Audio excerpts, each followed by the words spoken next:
George Rudis, you're up. Good afternoon. I see some empty seats, so I guess my family didn't show up yet. There they are. You know, I don't envy you, the membership of the club here. You've got a tremendous choice to make. You have such qualified, these 8 candidates that I'm sitting amongst, tremendously qualified. I envy them. For the last 60 years, I had to work for a living.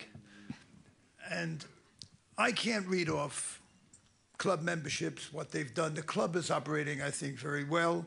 I came back, I lived here for 8 years, from 95 to 2003. We loved it.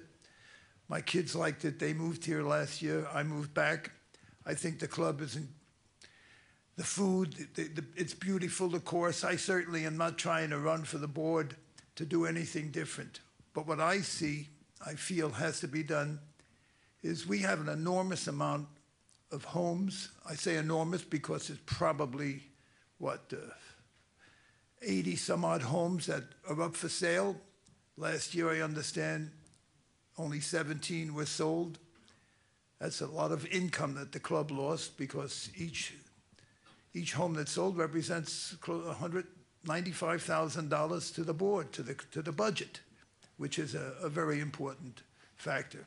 If we want to keep this club running properly, there have been assessments. It's a necessity. Unless we find a way, like Ina mentioned, with the Morgan Pressel situation, we have to brand, we have to build out, we have to attract people. Now, my expertise, I've done my working career, I've always been my own boss. I've had retail stores, I've been a wholesaler, clothing manufacturer. I've always dealt with the public. I've always felt that that's where you go to find out what's happening. I never sat behind closed doors. I was never involved basically well, I did everything. I mean, one thing I will tell you, Mr. President, I would check McLadry's billing because they worked for me. They're not too bashful as to the way they bill. I had them handle the sale of my company, and I've dealt with everybody. I've dealt with the Orient in dealing and negotiating and buying and selling. I've dealt with the major stores in the country.